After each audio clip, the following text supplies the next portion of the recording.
नमस्कार and welcome to my YouTube channel English for all. This is Manish राय।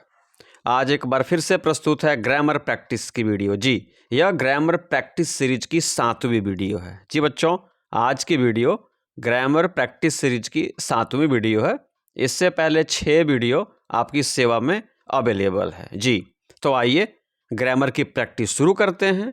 एक बात जान लीजिए बच्चों कि आज की जो वीडियो है ना, इसमें मैंने वर्ग 10 और वर्ग 12 के बच्चों को ध्यान में रख करके वाक्य प्रेजेंट किए हुए हैं और ग्रामर के हर टॉपिक को मैंने टच करने की कोशिश की है। तो आइए आज की वीडियो की शुरुआत करें।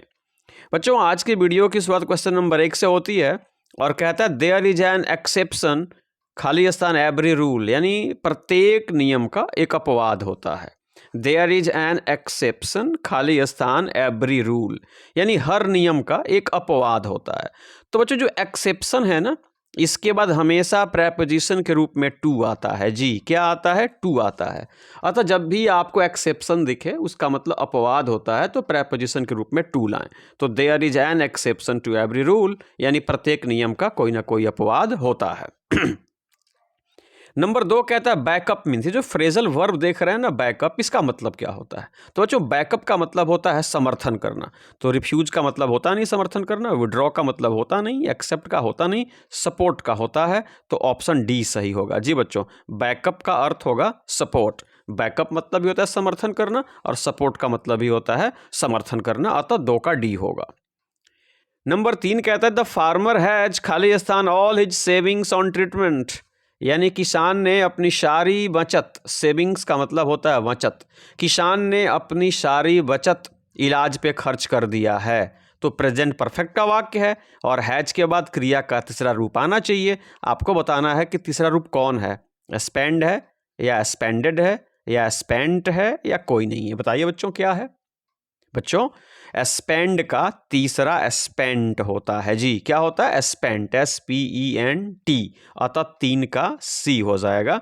The farmer has spent all his savings on treatment, किसान ने अपनी सारी बचत इलाज पे खर्च कर दी है, अतः 3 का सी स्पेंट होगा।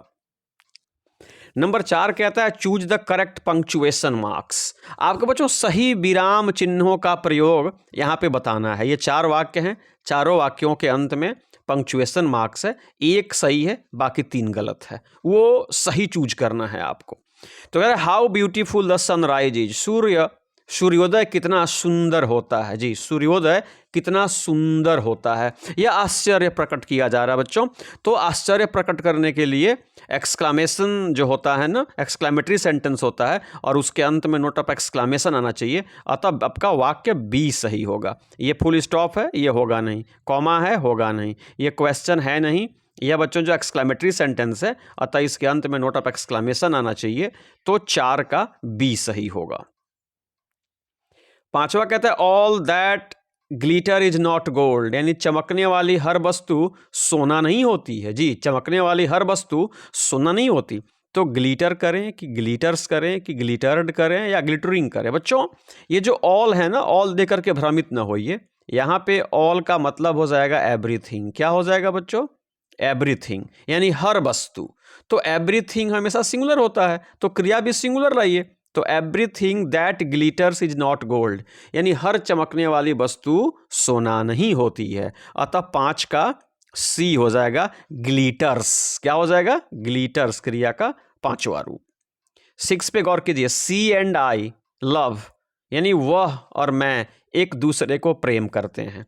तो ईच अदर करें, वन इन अदर करें, दोनों करें या कोई नहीं करे? बच्चों, यहां मामला कितने के बीच है? सी और आई, 2 के बीच का मामला हो ना, तो ईच अदर आता है। जी बच्चों, जब 2 के बीच का मामला हो तो ईच अदर आता है, और 2 से अधिक के बीच का मामला हो तो वन इन अदर आता है। तो यहाँ पे 2 ही लोग इन्वॉल्व हैं, सी और आई, तो यहाँ पे ईच अदर का प्रयोग सही होगा, अतः 6 का ए होगा। नंबर 7 कहता है द वर्कर्स हैव फॉर्म्ड, यानी कर्मचारियों ने, मजदूरों ने बनाया है। क्या बनाया है? यूनियन बनाया है। यूनियन का अर्थ होता है बच्चों संघ। जी, वर्कर्स ने, मजदूरों ने क्या बनाया है? संघ बनाया है। तो यूनियन को हिंदी में लिखिए, आप ऐसे ही लिखते हैं ना यूनियन बच्चों, तो इसका पहला अक्षर ये यह हुआ, इसका साउंड क्या हो जाएगा, consonant sound.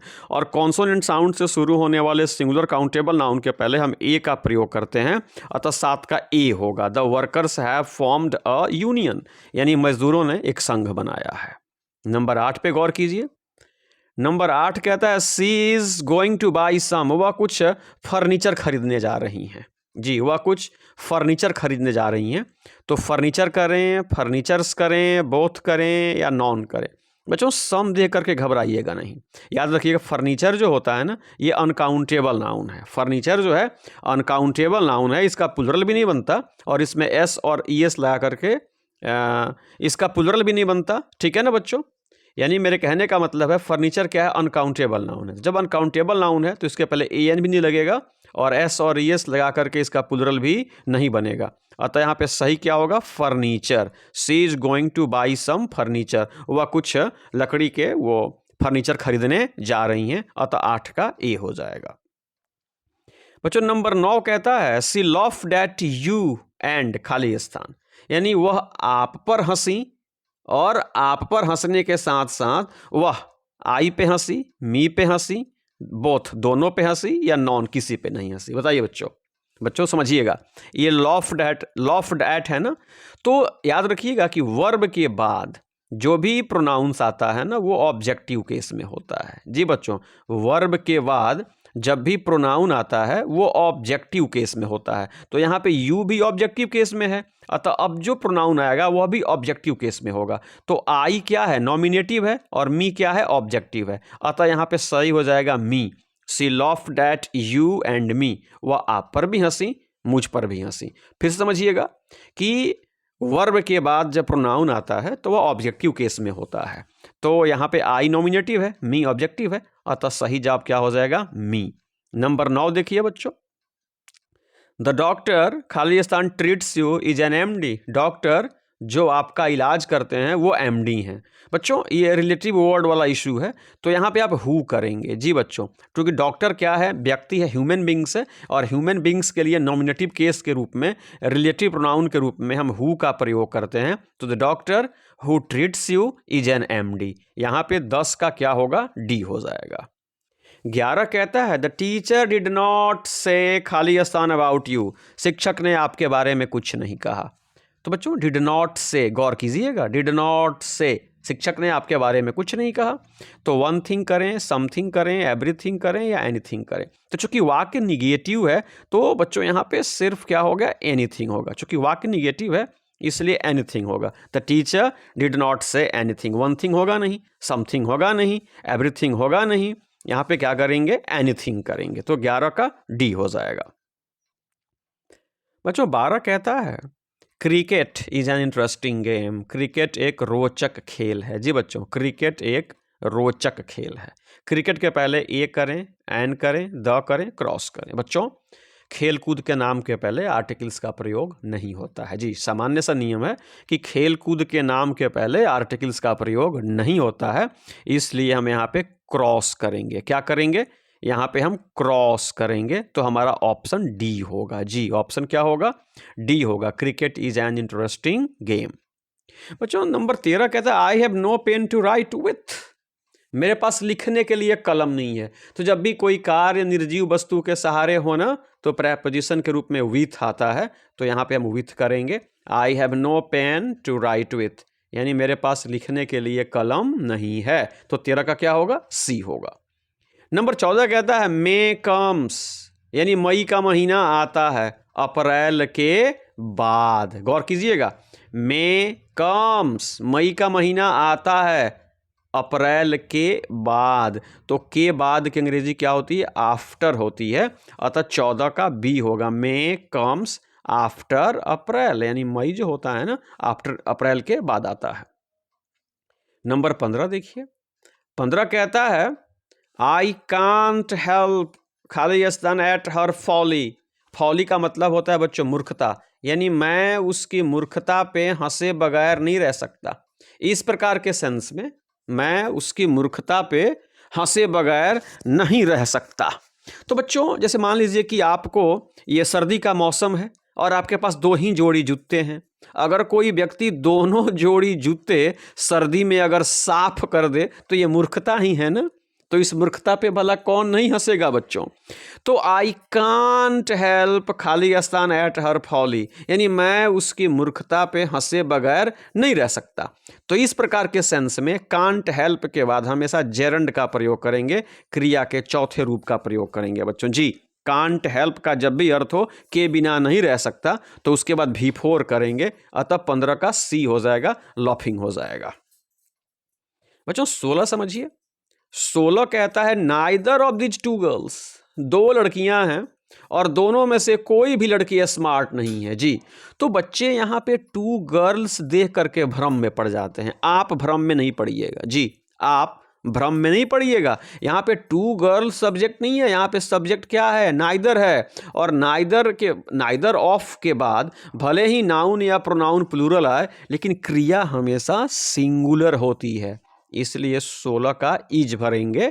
Neither of these two girls is smart, यानी दोनों में से कोई भी लड़की स्मार्ट नहीं है, 16 का ए। 17 कहता है बच्चों life history of a person written by himself, यानी जीवन वृत्ति, किसी व्यक्ति की जीवन वृत्ति अगर उसी के द्वारा लिखी गई हो तो उसे क्या कहेंगे, बायोग्राफी कहेंगे, ऑटोबायोग्राफी कहेंगे, या बिब्लियोग्राफी कहेंगे, या नॉन कहेंगे। याद रखिएगा बच्चों, ऑटोबायोग्राफी कहेंगे। क्या कहेंगे, ऑटोबायोग्राफी। अगर आपकी लाइफ हिस्ट्री आप स्वयं लिखते हो तो ऑटोबायोग्राफी है, और दूसरा कोई लिखता है तो वो बायोग्राफी होती है जी। दूसरा लिखेगा तो बायोग्राफी होगी, आप स्वयं लिखेंगे तो ऑटोबायोग्राफी होगी। तो 17 का बी होगा, 17 का बी होगा। बच्चों 18 कहता है कि हिज फादर कॉल्स हिम, उसके बाबूजी उसको कहते हैं as stupid as an ass, यानी उसको गधा कहते हैं। बच्चों यहाँ पे जो कंपैरिजन है ना, तो स्टूपिडिटी की तुलना हमेशा एस से होती है, उल्फ से नहीं होती, डॉग से नहीं होती, म्यूल से नहीं होती, एस से होती है। तो his father calls him as stupid as an ass, तो बच्चों 18 का बी होगा।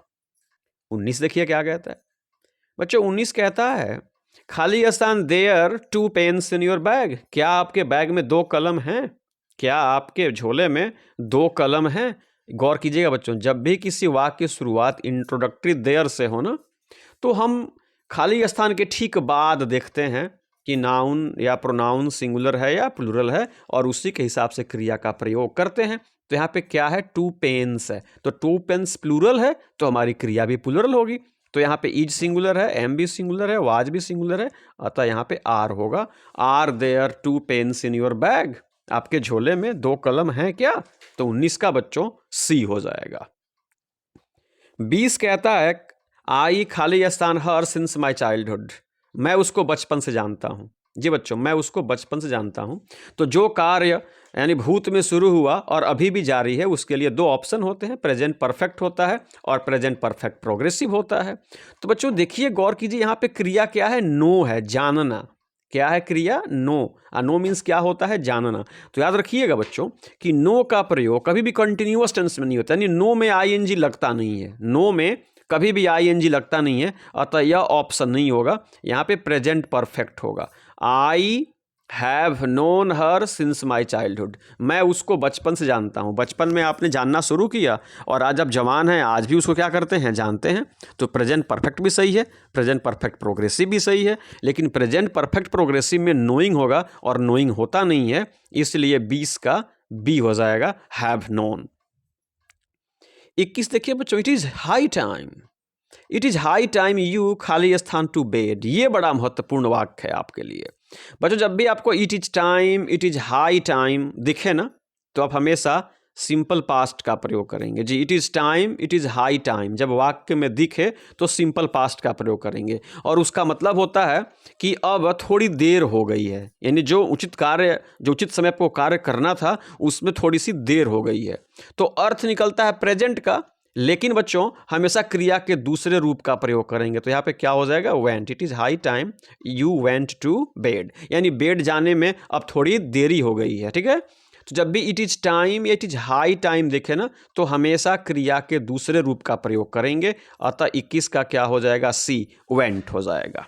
22 देखिए बच्चों, 22 कहता है कि after such a long journey, यानी इतनी लंबी यात्रा के बाद, जी, after such a long journey, इतनी लंबी यात्रा के बाद उसे अवश्य भूख लगी होगी, अवश्य। तो बच्चों मस्ट करेंगे। यहाँ पे स्ट्रॉन्ग प्रोबेबिलिटी यानी प्रबल संभावना है कि लंबी यात्रा से वो आया है तो उसको भूख लगी होगी। तो प्रबल संभावना बताने के लिए हम मस्ट का प्रयोग करते हैं। जी बच्चों, तो 22 का क्या हो जाएगा? ए, मस्ट हो जाएगा। 23 कहता है चूज द करेक्ट वर्ड। यहाँ पे सही आपको वर्ड चुनना है। यहाँ पे हमने न्यूटर लिखा है और न्यूटर के लिए 4 वर्ड है। कौन सही है बच्चों? तो ये गलत है, ये भी गलत है, ये भी गलत है। ये न्यूटर की स्पेलिंग सही है, NEUTER, NEUTER। तो ये करेक्ट स्पेलिंग होगी, तो 23 का ए हो जाएगा। और 24 देखिए, रन स्लो, धीरे धीरे चलो, लेस्ट यू फॉल डाउन, जिससे कि गिर नहीं जाओ। धीरे धीरे चलो, नहीं तो क्या हो जाओगे? गिर जाओगे। मैं बच्चों हर वीडियो में कहता हूँ, ये जब भी ऐसा वाक्य आता है मैं बताता हूँ आपको कि जब भी वाक्य में लेस्ट दिखे, क्या दिखे? लेस्ट, आंखें मूंद करके शुड कर दो। जब भी वाक्य में लेस्ट दिखे तो मॉडल के रूप में क्या कर दो? शुड कर दो। तो run slow लेस्ट you should fall down, धीरे धीरे चलो नहीं तो गिर जाओगे। और आज की वीडियो का ये 25वां वाक्य है, अंतिम वाक्य है। कह रहा है nothing but cars Khalistan sold here, यानी यहाँ पे केवल कारों की बिक्री होती है। तो बच्चों यहाँ पे कार्स देख करके आप दुविधा में न पड़ेंगे, कार देख करके आप भ्रम में नहीं पड़ेंगे बच्चों। यहाँ पे नथिंग बट है, तो जब भी वाक्य में नथिंग बट आए ना, तो उसके बाद आने वाला नाउन सिंगुलर हो या प्लुरल हो फर्क नहीं पड़ता, क्रिया हमेशा सिंगुलर होती है। तो क्या हो जाएगा? Is. Nothing but cars is sold here, यहाँ केवल कार और कार ही बेची जाती है। तो ये आज की वीडियो में 25 वाक्य है। उम्मीद है कि आप प्रैक्टिस करेंगे। और बच्चों आपको पता है ना, practice makes a man perfect. आप जितनी प्रैक्टिस करेंगे अंग्रेजी पे आपकी पकड़ उतनी ही मजबूत होगी और दुनिया के किसी भी परीक्षा में आपकी सफलता की संभावना भी मजबूत होगी। तो अगर आज की वीडियो पसंद आई हो तो प्लीज़ चैनल को सब्सक्राइब करें, वीडियो को लाइक करें, अपने मित्रों से भी शेयर करें, अपने सुझाव भी दें और चलते चलते मेरे साथ बोलें जय हिंद।